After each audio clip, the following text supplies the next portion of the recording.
آپ جانتے ہیں کہ جب آپ کو شدید بھوک لگتی ہے تو آپ کی باڈی ایک خوفناک کام کرتی ہے. آپ کا جسم خود اپنے آپ کو کھانا شروع کر دیتا ہے. سننے میں کتنی عجیب بات لگ رہی ہے اور کتنا ڈر بھی لگ رہا ہے کہ ہماری ہی باڈی ہمیں ہی کھائے گی، ہے نا. لیکن اس خوفناک عمل کو دریافت کرنے پر 2016 میں جاپانی سائنسدان کو نوبل پرائز ملا. اس پروسیس کو آٹوفیجی کہتے ہیں. آٹو کا مطلب ہے خود اور فیجی کا مطلب ہے کھانا. جب ہم بھوکے رہتے ہیں تو ہمارے ہیلدی سیلز جسم کے اندر موجود کینسر زدہ اور بیمار سیلز کو کھا کر صفائی کر دیتے ہیں.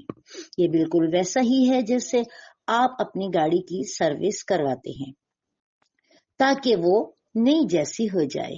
جاپان نے یہ بات 2016 میں بتائی، مگر 1400 سال پہلے اسلام نے بھوک کو عبادت بنا دیا تھا.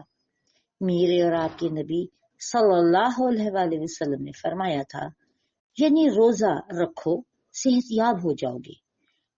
قرآن پاک کی سورہ بقرہ میں اللہ نے روزے کا ذکر کرتے ہوئے ایک عجیب بات کہی. اللہ پاک نے فرمایا، اور تمہارا روزہ رکھنا تمہارے ہی حق میں بہتر ہے اگر تم علم رکھتے ہو اور غور کریں.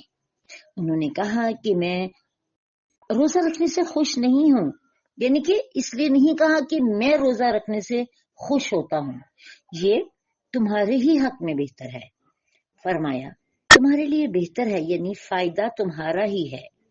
آج میڈیکل سائنس کہتی ہے کہ آٹوفیجی کا پروسیس تبھی سٹارٹ ہوتا ہے جب انسان 12 سے 16 گھنٹے بھوکا رہے، اور یہ ٹائمنگ بالکل اسلامی روزے کے برابر ہے. کیا یہ محض اتفاق ہے؟ یہ صرف ثواب کا معاملہ نہیں بلکہ کینسر اور بیماریوں سے بچنے کا ایک آسمانی ڈیٹاکس پروگرام ہے. جب آپ روزے میں ہوتے ہیں تو آپ کا جسم اپنی انرجی کھانا ہضم کرنے پر نہیں بلکہ خود کو ٹھیک کرنے پر لگاتا ہے. سیلز جڑتے ہیں، پرانا کچرا باہر نکل جاتا ہے اور انسان اندر سے نیا ہو جاتا ہے. اسی لیے سائنس کہتی ہے کہ جو لوگ فاسٹنگ کرتے ہیں وہ لمبی عمر پاتے ہیں اور دیر سے بوڑھے ہوتے ہیں. جس حکم کو ہم بوجھ سمجھتے تھے وہ دراصل اللہ کی رحمت ہے.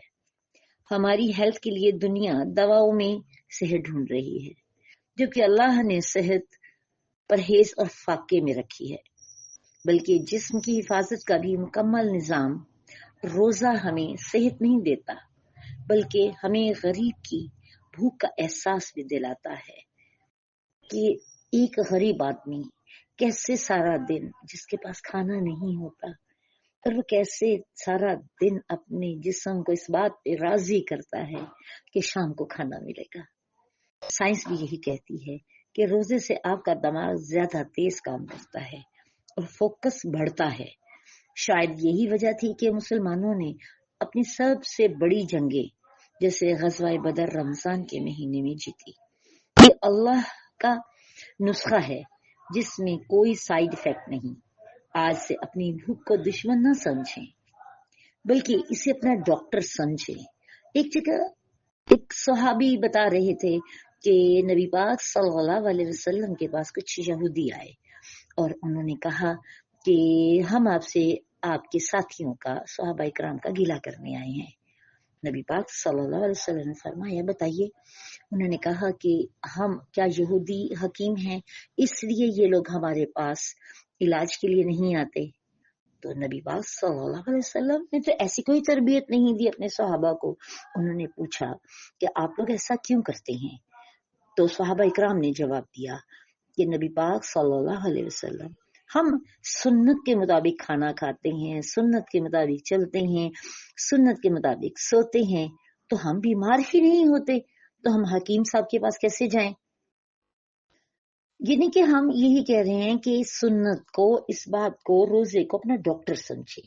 مغرب آج انٹرمیشن فاسٹنگ کے نام پر اس سے اپنا رہی ہے اور ہم مسلمان 1400 سال پہلے اس نعمت سے مالا مال ہیں.